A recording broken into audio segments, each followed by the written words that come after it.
Depuis plus de 800 ans, le monde de One Piece vit dans la peur de voir un jour renaître 3 armes antiques. 3 pouvoirs liés aux dieux, 3 forces capables de renverser l'ordre du monde ou de le réduire à néant. Poséidon, Pluton et Uranus. Mais derrière ces noms se cache une autre menace, une 4e arme. La dernière est sans doute celle que le gouvernement mondial redoute le plus, car elle est différente. Elle ne vient pas uniquement du passé, elle ne dort pas dans des ruines oubliées et elle n'est pas antique au sens où on l'entend. Elle est futuriste car c'est une arme née de l'avenir.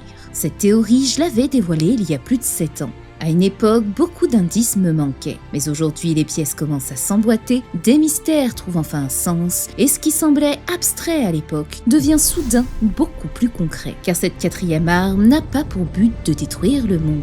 Elle possède un pouvoir bien plus dangereux, celui de relier le monde, relier les peuples, relier les consciences, et ainsi reconstituer le One Piece. Elle reconnectera l'humanité à une histoire que l'on a tenté d'effacer. Et si elle venait à être activée, alors le monde bâti sur les mensonges du gouvernement mondial s'effondrerait. Ce serait un éveil, le moment où le monde entier ouvrirait enfin les yeux. Car quelle arme est plus redoutable que le savoir face à ceux qui ont battu leur pouvoir sur l'oubli? Cette histoire effacée porte un nom, le siècle oublié. Bienvenue dans le secret de la 4e arme antique de One Piece. Dans cette vidéo, je vais remettre cette théorie au goût du jour à la lumière des nouveaux indices et des nouvelles connexions qui viennent la renforcer. Et si vous doutiez encore de l'existence d'une 4e arme, alors ce qui va suivre pourrait bien changer votre regard à jamais. Car dans One Piece, comme dans notre monde, le véritable pouvoir n'est pas toujours la force, mais le contrôle de l'information. Alors si vous avez été intrigué par cette introduction de théorie, je vous invite à lâcher votre meilleur like, à partager la vidéo au maximum, à vous abonner si ce n'est pas déjà fait, et pour ceux qui savent, à inonder les commentaires de cœur, ça reste toujours la plus belle des récompenses. Je vous en remercie sincèrement. Moshi moshi, testo testo, 必ずや届くことを祈っている。しがない天才科学者だ。それが世界の真実である。 Quand vous êtes sur Internet, vos données ne vous appartiennent pas toujours vraiment. Et c'est pourquoi il existe des technologies comme NordVPN. NordVPN chiffre vos données, masque votre adresse IP et évite qu'on observe ou altère votre navigation. En un clic, changez de pays et débloquez des contenus comme les derniers Marvel dispo seulement sur Disney+ US. Cette protection fonctionne aussi bien sur téléphone, ordinateur ou même votre télé, et ce jusqu'à 10 appareils. Avec la protection anti-menace, NordVPN bloque les sites frauduleux, les publicités intrusives et les trackers inutiles. Alors tente l'expérience et inscris-toi pour bénéficier de 4 mois offerts sur l'abonnement de 2 ans et une garantie satisfait ou remboursée pendant 30 jours. Le lien est en description. Protégez votre connexion, car dans ce monde comme dans One Piece, le savoir est le plus grand des trésors.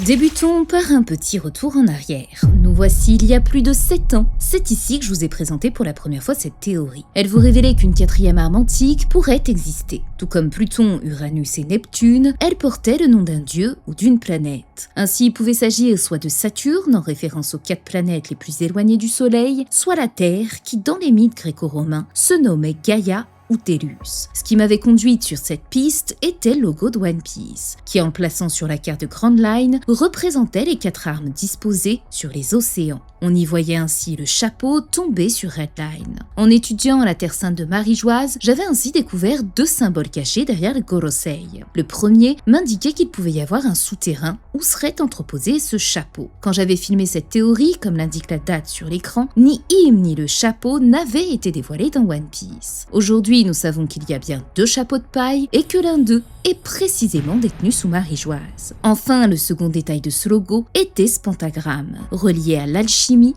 et au gouvernement. Aujourd'hui, c'est précisément la magie qu'utilisent le Gorosei, les chevaliers divins et Imu. Mais ce ne sont pas les seuls éléments qui se sont confirmés avec le temps et qui vont peut-être vous troubler davantage. Cette fois, nous allons nous diriger presque 6 ans en arrière avec la suite de cette théorie, celle où je vous disais que le pouvoir de cette 4e arme était le cerveau. Elle se nommait le projet Pangea. le terrifiant pouvoir du chapeau sous Marie-Joise. Dans cette vidéo, je vous disais que le véritable nom de cette arme n'était pas Saturne mais Tellus ou Gaïa dans la mythologie gréco-romaine, qui représente le dieu de la terre.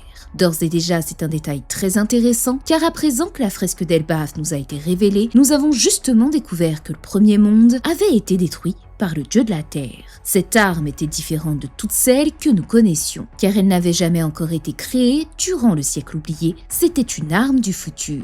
Celui à l'origine de sa création n'était pas un savant de l'ancien royaume, mais bien un scientifique ayant 500 ans d'avance sur le monde, Vegapunk. Grâce à son aide, le gouvernement aurait tenté de créer une arme capable de contrôler et transformer tout être vivant sur Terre. Une race unique et humanoïde, aux capacités surhumaines et sans besoin de sommeil, et donc privée de tout rêve. Créant ce que même l'ancien royaume de Bilka où trônaient les automates Spacey n'a jamais atteint. Le gouvernement souhaitait ainsi faire de l'humanité la première intelligence artificielle, dont ils étaient capables de prendre le contrôle de l'esprit et dont ils pouvaient diriger les actes et les pensées de leurs créatures, tels des pantins. Un contrôle total de la vie sur Terre, dont le projet se nommait Pangea. Une seule terre, une seule espèce et une pensée unique, dirigée par un seul roi, celui siégeant en haut du trône vacant, Im-sama. Et ceci grâce à une chose, le chapeau de paille. Alors s'il y a 6 ans ça paraissait un peu fou, aujourd'hui figurez-vous que c'est précisément le pouvoir d'Imu. Car c'est bien Im qui a le pouvoir de prendre le contrôle du corps et de l'esprit du Korosei, des chevaliers divins ou encore du clan Devi et des géants. Et c'est précisément ici que cette théorie prend tout son sens et qu'elle va être mise au goût du jour. Si aujourd'hui nous sommes plongés dans l'arc d'Elbaf, celui qui l'a précédé, Egghead, était en réalité l'arc idéal pour me conforter dans l'idée d'une 4e arme antique. Depuis le début, Vegapunk me semblait être le seul scientifique capable de concevoir une arme d'un nouveau genre, une arme capable d'agir sur le cerveau. Et finalement, je n'étais pas si loin de la vérité, car l'arc d'Egghead a placé le cerveau de Vegapunk au centre de l'histoire. Ce savoir, Vegapunk l'a séparé de son corps, puis entreposé et dissimulé telle une véritable boîte de Pandore dans un lieu unique appelé Punk Record. Et c'est précisément cette mémoire du monde qui est la clé nous permettant de comprendre le fonctionnement de cette 4e arme antique et son lien profond avec le chapeau de paille. Vegapunk a séparé son cerveau de son corps et l'a stocké dans un hangar. Grâce à ça, il pouvait connecter son esprit à ses différents satellites comme un réseau. Autrement dit, son cerveau ne fonctionnait plus seul. Il devenait un centre capable de recevoir, stocker et redistribuer des informations exactement comme une immense bibliothèque connectée. Plusieurs individus reliés à une même source de savoir sans que celle-ci n'appartienne à un seul corps. Et c'est exactement ce que représente le chapeau de paille. Ce chapeau n'est pas qu'un héritage. Il est une base de connaissances, un cerveau, un réceptacle de mémoire à l'image du Punk Record. Un objet capable de contenir, de conserver et de transmettre un savoir à travers le temps, comme une mémoire universelle destinée à être partagée et transmise de génération en génération. Et c'est précisément ce qui le rend dangereux. Car si un tel objet est tombé entre de mauvaises mains comme celle d'Imu, alors il ne permet plus d'éclairer le monde, il corrompt l'esprit et peut conduire à un effacement de l'histoire elle-même. Ce n'est plus un outil de transmission, mais un outil de contrôle. C'est exactement la crainte de Jinbei lorsque Vegapunk lui confie son rêve, celui de connecter son cerveau au monde entier. Car connecter les esprits, ce n'est pas rien. Ça signifie également relier chaque individu à une même source de savoir. Un rêve exceptionnel mais terrifiant, car une conscience unique reliée à tous les esprits peut aussi devenir une arme absolue capable d'imposer une vérité unique ou de la déformer. Mais alors, comment cette arme peut-elle s'éveiller ? Comme j'ai pu l'expliquer par le passé, même si nous ne savons rien d'Uranus, j'ai toujours imaginé que, tout comme Pluton, il s'agissait d'un navire. Là où Pluton incarnait le vaisseau des enfers, Uranus, lui, serait un bateau céleste, un navire volant à l'image de l'arche Maxime. Et ces deux armes antiques sous forme de bateaux partageraient un point commun essentiel. Leur fonctionnement dépendrait d'une source d'énergie capable de les alimenter. Le chapeau de paille, qui appartenait très probablement à Joy Boy, a lui aussi pu recevoir ce même type d'énergie. Une énergie solaire, naturelle et infinie, capable d'alimenter non pas une arme de destruction, mais un outil de connexion. En combinant Punk Record, le chapeau de paille et une énergie solaire naturelle, à l'image d'Internet, il deviendra alors possible de connecter les esprits du monde entier. Comme Internet, cela permettrait à chacun de se connecter, d'accéder à l'information et partager la connaissance. Non pas en leur imposant une pensée, mais en leur donnant accès à la même lumière, mettant ainsi fin aux mensonges et révélant ces vérités qui ont été effacées. C'est ainsi que Vegapunk pourrait réaliser son plus grand rêve. Un rêve qui serait, sans même le savoir, celui des peuples du siècle oublié. Et c'est précisément ça, le pouvoir du chapeau de paille. Lorsque les deux chapeaux seront réunis, celui de Luffy et celui conservé à Marie-Joise, ils formeront symboliquement une planète complète entourée d'un anneau unique.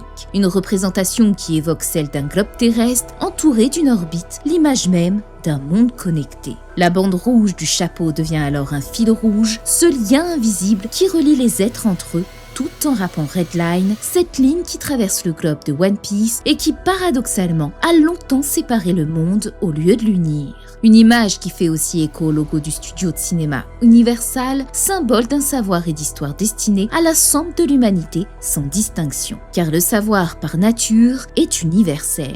C'est pour cette raison que cette arme pouvait porter le nom de Saturne, en référence à la forme de cette planète, ou celui de Tellus Gaia, puisqu'elle ne symbolise rien d'autre que le monde lui-même. Et cette boule ronde entourée d'un anneau ressemble précisément au Punk Record, métaphore du monde connecté. Le chapeau de paille serait alors capable de communiquer à travers le temps, comme une mémoire vivante du monde. Une mémoire que Nico Robin s'est efforcé de retrouver tout au long de son voyage et qui porte un nom précis, le Rio Poneglyph. De ce fait, le principe de Punk Record était la clé qui me manquait, car il est exactement le même que celui de la 4e arme antique. Lorsque ces deux chapeaux de paille seront de nouveau réunis, lorsque ces deux demi-soleils ne formeront plus qu'un, alors leur lumière éclairera à la fois la terre et les esprits, permettant au monde de connaître enfin la vérité. C'est à cet instant précis que l'histoire refera surface et que le One Piece se révélera véritablement. Car comme son nom l'indique, le One Piece se traduit tout simplement par une seule pièce, le trésor de la combinaison humaine. Et c'est ce qui nous conduit à la dernière partie de cette vidéo. Ici, on va revenir sur l'une de mes plus importantes théories et sans doute l'une de celles que vous avez le plus appréciées, la fameuse théorie des cartes. Une théorie qui, au fil de ces 2 dernières années, n'a fait que se renforcer. Je vais volontairement pas revenir en détail sur l'intégralité du jeu puisque je ferai une vidéo complète et définitive prochainement. Ici, je vais revenir uniquement sur ce qui a été confirmé et surtout sur les éléments qui rendent aujourd'hui l'existence d'une 4e arme antique encore plus crédible. Dans cette théorie, les porteurs du Di représentent les as du jeu de cartes dont chacun s'associe à un des 4 éléments, une des 4 mers, l'une des armes antiques et enfin, il devait posséder un lien direct avec Luffy. Ainsi, Ace, frère de Luffy, incarnait le Di de pique, était lié au feu, à South Blue et à Pluton. Dragon, père de Luffy, représentait le Di de carreau, était lié à l'élément de l'air, à Ice Blue et à Uranus. Law, l'allié de Luffy, incarnait le Di de cœur, était lié à l'élément de l'eau, à North Blue et à Poséidon. Si 3 couleurs étaient présentes dans ce jeu de cartes, alors le dit trèfle devait naturellement exister. À l'époque, je vous avais donc expliqué que ce trèfle pouvait être Clover. Le problème, c'est qu'il devait être lié à Luffy et surtout être encore en vie. Ce qui m'a conduite à développer cette fameuse théorie reliant Shanks au Shamrock et faire de lui le véritable dit de trèfle manquant. Aujourd'hui, Clover est bel et bien confirmé comme appartenant au clan des Di, et même si Shanks n'a pas été révélé en tant que tel, son frère lui se nomme bien Shamrock.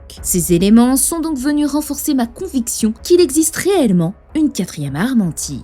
Ce qui nous conduit aux reines de ce jeu. Si les Di représentent les As, alors les armes antiques incarnent les reines. Des entités qui dominent des rois, chacun associé à un nom divin et à un élément précis. À l'époque, j'avais donc associé l'eau pour Poséidon, cette sirène capable de contrôler les rois des mers. Le feu pour Pluton, que j'associais au serpent-dragon Loki, souverain du monde souterrain. Et l'air pour Uranus, avec la princesse de la lune, et à une figure royale prenant la forme de l'oiseau roc ou d'un dragon. Aujourd'hui, même si Loki n'a pas été confirmé comme étant une arme antique, son fruit du démon s'est révélé être un dragon. On peut donc écarter définitivement cette créature pour Uranus et l'orienter plus clairement légèrement vers un animal céleste. Ainsi, là où le navire Pluton pourrait adopter l'apparence d'un serpent, comme celui représenté sur la fresque d'Elbaf, et être contrôlé par le dragon Loki, Uranus, lui, pourrait prendre la forme d'un oiseau, guidé par la reine des cieux, la princesse de la lune.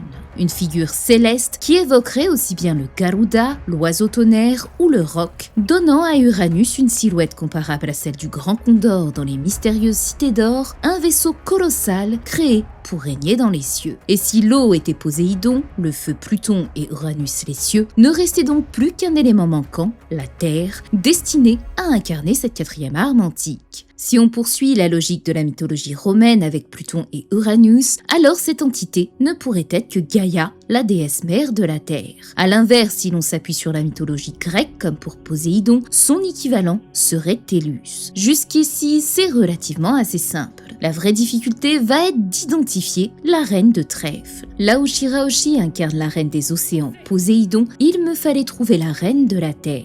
À l'origine, j'avais proposé Imu, que je reliais à la princesse de la tribu aux 3 yeux. Le 3e œil étant symboliquement associé au chiffre 3, à l'image du trèfle, mais aussi au lien avec l'esprit et le cerveau. À l'instar du 3e œil, cette arme serait capable d'offrir une vision plus claire et plus lucide du monde.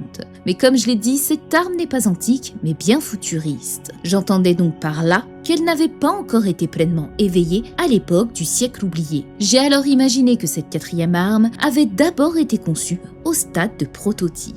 Les scientifiques de l'Ancien Royaume devaient nourrir un rêve très proche de celui de Vegapunk, connecter le monde entier pour permettre à l'humanité de comprendre ses véritables origines. Non pas celle du siècle vide que le monde de Luffy ignore, mais bien la genèse même de la Terre, l'histoire du premier monde, des textes d'Harley. L'Ancien Royaume devait être une civilisation fondée sur la science, la technologie et le savoir.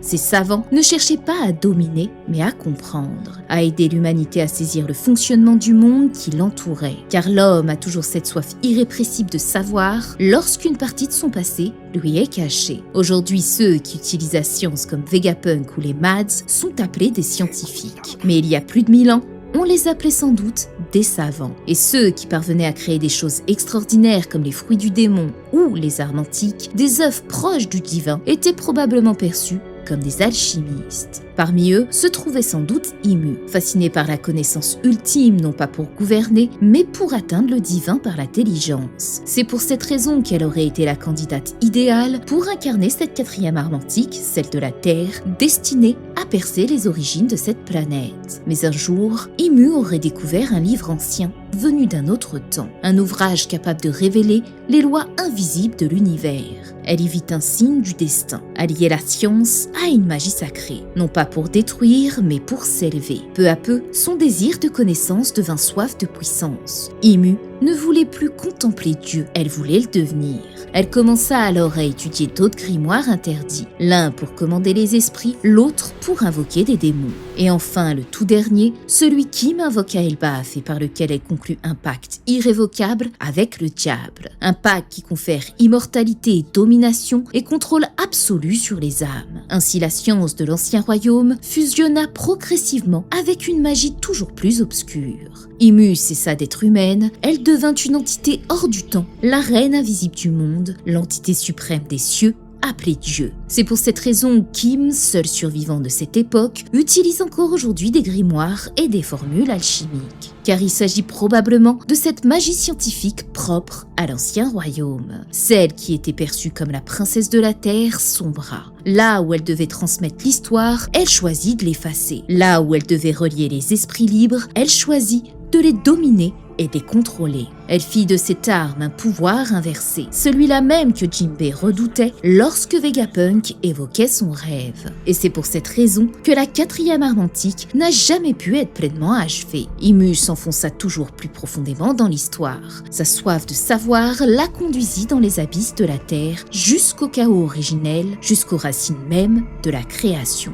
C'est pour cette raison qu'elle est devenue les néants. Elle n'est rien et tout à la fois. Mais si chaque arme antique se réincarne depuis le siècle oublié, alors cette 4e arme devait naturellement, elle aussi, réapparaître dans le futur. C'est là qu'apparaît la candidate idéale et que j'avais récemment ajouté Jewelry Bonnie. Elle n'a pas que son nom qui brille, mais bien son unique pouvoir de faire d'elle la reine de cette arme destructrice. Bonnie est dès le départ un cas totalement unique dans One Piece. Son fruit du démon ne ressemble à aucun autre, non seulement par son pouvoir, mais par la façon même dont il lui a été transmis. Elle n'a pas mangé son fruit naturellement, puisqu'il lui a été administré artificiellement par Saturne lui-même. Un fruit altéré, carné de l'expérimentation. Et ce détail est fondamental, car Saturne est le nom qui m'avait permis à l'époque de faire le lien avec la 4e arme antique, ce dieu qui incarne le temps. Or, le pouvoir de Bonnie agit précisément sur ça, le rajeunissement, le vieillissement, en somme, la mémoire du corps. De prime abord, son pouvoir semble assez simple.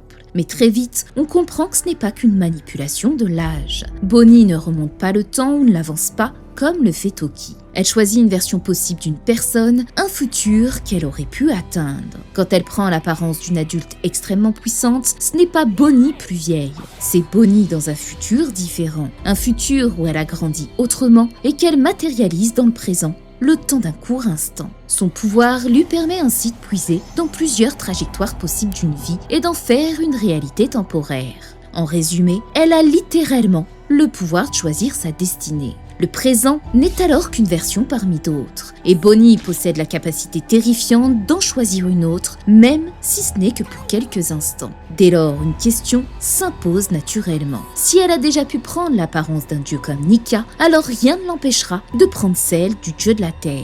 Celle qui incarne l'évolution ultime, capable de contrôler cette arme du futur.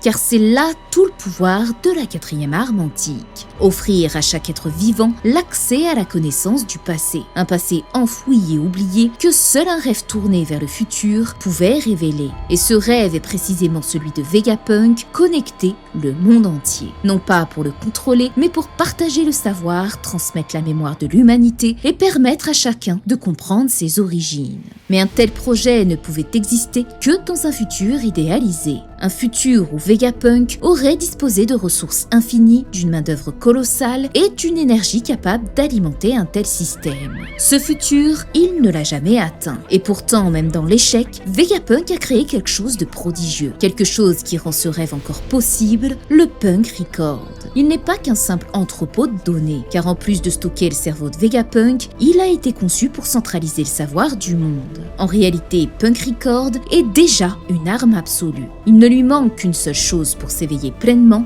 une source d'énergie unique et infinie. C'est là qu'intervient la Mother Flame, littéralement la flamme mère. Un nom qui fait écho à celui de la 4e arme antique, associé à la Terre, à la mer primordiale. Si Punk Record venait à être alimenté par cette énergie, il ne serait plus seulement le cerveau de Vegapunk, mais le cerveau du monde. Et c'est ici que le pouvoir de Jewelry Bonnie devient fondamental. Bonnie ne se contente pas de modifier l'âge. Son pouvoir agit sur les possibilités du corps, sur ce que quelqu'un peut devenir. Elle n'altère pas seulement le présent, elle projette des futurs alternatifs, puis les rend tangibles. Si Bonnie envisage un futur où le Punk Record est pleinement achevé, alors ce futur devient une réalité exploitable dans le présent. C'est là qu'apparaît alors un détail fondamental. Car la 4e arme antique n'est pas seulement une arme tournée vers le futur. Elle est déjà partiellement active aujourd'hui à travers Bonnie. Grâce à Vegapunk, Jewelry a hérité d'un pouvoir inédit, celui d'être reconnu comme une autorité de commandement. Vegapunk lui a transmis le contrôle des pacifistas. Et les pacifistas ne sont pas de simples machines. Ils sont des esprits artificiels, des consciences programmées et connectées à un réseau de commandement. Autrement dit, ils sont déjà une préfiguration de ce que pourrait devenir Punk Record à l'échelle du monde. Si Bonnie peut donner des ordres à ces entités, ce n'est pas un hasard. C'est parce qu'elle est déjà perçue comme une clé d'accès, une autorité supérieure au système. Et ce pouvoir pourrait aller encore plus loin, car les séraphins représentent l'étape suivante. Des armes hybrides à la fois biologiques et mécaniques, dotées d'une forme de volonté. Or Lilith ou Vegapunk lui-même, qui a été conservé dans une cuve, pourrait parfaitement reprogrammer ces êtres humanoïdes. Si ça devait arriver, rien n'empêcherait que le contrôle total des séraphins soit confié à Bonnie. Elle ne contrôlerait ainsi plus seulement des corps, mais des esprits, qu'ils soient humains, artificielle ou hybride. Ce que Vegapunk a tenté de faire par la science, Bonnie peut l'atteindre par le futur lui-même. Elle incarne déjà une forme embryonnaire de cette quatrième arme antique, une force capable de relier les consciences, de commander des esprits connectés et de préparer un monde où la mémoire, la volonté et le savoir ne feraient plus qu'un, car son pouvoir du futur alternatif ne s'applique pas uniquement à elle. On l'a vu dès le début d'Egghead, elle a transformé Luffy, Chopper et Jinbei en version issue d'un autre futur. Son pouvoir dépasse donc sa propre existence. Et s'il peut agir sur des êtres vivants, rien n'empêche d'imaginer qu'il puisse aussi modifier le destin d'objets et de choses inanimées. On a d'ailleurs eu un aperçu dans le laboratoire de Vegapunk où Bonnie a utilisé son pouvoir sur un cadenas, le corrosant complètement jusqu'à qu'il se brise. De la même manière qu'elle a pu accéder à la mémoire de Kuma, peut-être pourrait-elle aussi atteindre la mémoire d'un objet chargé d'histoire, à l'image du cerveau de Vegapunk. Au fond, le rêve initial de ce scientifique, connecter son esprit au monde entier pour partager le savoir, n'était peut-être qu'une première étape. Car le véritable pouvoir de la quatrième arme antique dépassera tout ce qu'il avait imaginé. Il ne s'agira plus de relier un cerveau humain, mais de changer de support. Choisir un objet capable de porter en lui la mémoire d'un monde encore plus ancien. Et justement, un tel objet existerait. Le chapeau de paille. Il n'est pas qu'un simple symbole, il conserve une mémoire, porte un héritage et relie des volontés à travers le temps. Car comme on l'a vu précédemment, si les deux chapeaux venaient à être réunis, celui de Luffy et celui de Marie-Joise, alors ils formeraient symboliquement une planète complète entourée d'un anneau unique. Une image qui évoque un globe terrestre entouré d'une orbite, l'image même d'un monde connecté. En remplaçant le cerveau de Vegapunk par cette nouvelle mémoire grâce au Punk Record, il deviendrait alors possible de relier les esprits de l'humanité entière. Et la clé pouvant être en mesure d'interagir avec ce chapeau ne serait autre que Bonnie, car son pouvoir touche précisément à ce que le chapeau représente, le temps, la mémoire, mais surtout la jeunesse éternelle. En maîtrisant le vieillissement et le rajeunissement, elle pourrait échapper à l'influence du chapeau, comme Luffy échappait à la foudre des nerfs. Elle serait ainsi la seule capable de l'activer pleinement. D'autant plus qu'elle a déjà incarné dans un futur alternatif Nika lui-même. Si le chapeau est la mémoire du monde, alors Bonnie est la clé biologique capable d'y relier l'humanité. La quatrième arme antique serait alors capable de rendre au monde la vérité de son passé, grâce à un futur qui n'existe pas encore, mais qui peut être choisi. Enfin, cette quatrième arme antique, je l'ai imaginée en partie grâce à la théorie des cartes. Chaque arme correspondait à une figure de ce jeu, et celle de la Terre était associée à un emblème précis, le trèfle. Si Bonnie est destinée à incarner la reine de cette carte, alors il devait forcément exister un lien profond entre elle et ce symbole. Et ce lien existe bel et bien grâce à plusieurs éléments. Le premier remonte à Clover, celui qui incarnait à l'origine l'as de trèfle de ce jeu. Clover était natif d'Ohara, une île dont la grandeur ne résidait pas seulement dans son célèbre arbre du savoir, mais surtout dans ce que ses racines cachaient, l'histoire interdite du monde. Ohara incarnait la mémoire originelle, celle que le monde avait décidé d'effacer. La destruction de l'île et la mort de Clover ont laissé une cicatrice profonde. Elles ont bouleversé la vision du monde de Monkey D. Dragon et marqué à jamais Vegapunk. Face à cet effacement brutal du savoir, Vegapunk a fait un choix décisif. Là où Clover avait été réduit au silence, lui a décidé de continuer. À l'image d'Icar s'approchant trop près du soleil, il a tenté de percer le secret du siècle oublié, quitte à se brûler les ailes. Son cerveau a été ainsi une continuité directe de l'héritage de Clover, une Ohara nouvelle, née de la volonté de ne pas oublier. Et sans le savoir, Bonnie s'inscrit dans cette continuité. Par Vegapunk, elle devient l'héritière indirecte de Clover, l'enfant d'un savoir qu'elle pourra connecter au monde grâce à son pouvoir. Le second lien passe par son père, Bartholomew Kuma. Bonnie grandit sous sa protection dans un environnement profondément marqué par la foi. L'église dans laquelle elle a vécu n'est pas un simple décor. Son architecture, ses arabesques, ses vitraux font apparaître à plusieurs reprises le même motif, le trèfle à 3 feuilles. Ce symbole renvoie directement à la Trinité biblique. Cette religion étroitement liée à Marie-Joise, ce lieu perçu comme le centre du monde et d'où est née Bonnie. Cette idée de Trinité, on la retrouve d'ailleurs incarnée dans un un personnage que vous connaissez tous, Shanks le Roux. Il représente parfaitement l'as de trèfle de ce jeu à travers sa lignée, son père Garling et son frère Shamrock. 3 figures, une même famille, une trinité. Si Bonnie est née à Marie-Joise, c'est principalement parce que sa mère a été enlevée pour être mariée de force à un dragon céleste. Or, à l'époque de God Valley, Garling cherchait lui aussi une épouse en tentant d'enlever Shaki. Ce procédé est donc monnaie courante chez ceux qui se prennent pour des dieux. Dès lors, on peut se demander si Bonnie n'est pas elle-même une fille Garland. D'autant plus que le design de Shanks en version féminine ressemble beaucoup à celui de Bonnie. Mais le lien le plus fort entre Shanks et Bonnie n'est pas seulement physique ou symbolique,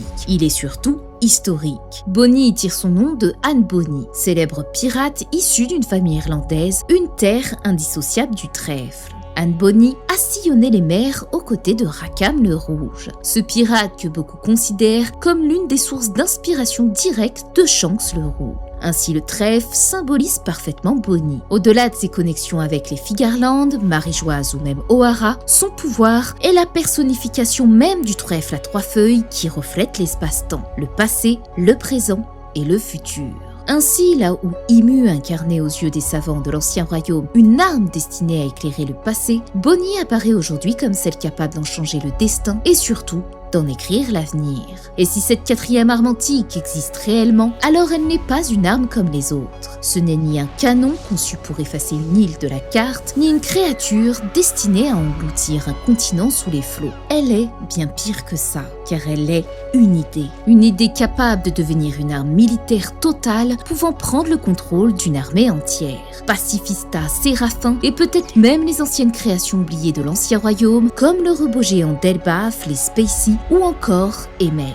Une force mécanique implacable qui n'éprouve ni peur, ni fatigue, ni doute. Mais là où elle mérite pleinement son statut d'arme antique, c'est que la destruction n'est pas sa finalité. À l'image de Poséidon destiné à sauver les hommes-poissons grâce au roi des mers et à l'arche Noah, cette 4e arme n'a pas pour vocation d'anéantir le monde, mais de le réunifier, de relier les consciences, de connecter les esprits et de rendre au monde une vérité effacée. Et c'est précisément ça qui la rend plus redoutable que toutes les autres. Car depuis plus de 800 ans, le gouvernement mondial ne règne pas seulement par la force, il règne par l'oubli, par les pages arrachées à l'histoire et ses vérités ensevelies sous des siècles de silence. Alors si le chapeau de paille est bien ce réceptacle du savoir, cette mémoire transmise à travers le punk record et animée par la Mother Flame, et si Bonnie est bien cette clé vivante capable de matérialiser le futur, alors tout prend sens. Car le jour où cette arme s'éveillera, ce ne sera pas marqué par une explosion, mais bien par un éveil mondial. Cet instant où les mensonges s'effaceront et que le siècle oublié refera surface comme un continent longtemps englouti. Et ce jour-là, le One Piece ne sera plus seulement un trésor. Il deviendra la dernière pièce manquante d'un monde brisé, un monde qui se reforme enfin en une seule et même entité. Une seule mer, une seule vérité, une seule histoire, celle de la Terre. La véritable question n'est donc plus de savoir si cette arme antique existe, mais qui la fera s'éveiller en premier. Car si elle tombe entre de mauvaises mains, le monde ne sera pas détruit, il sera réécrit. Et c'est pour ça que la plus grande guerre de One Piece ne se jouera pas seulement pour révéler le passé, mais pour décider comment écrire le futur. Ensemble, quelles que soient les races, et pour préserver le plus précieux des trésors, le savoir, le One Piece.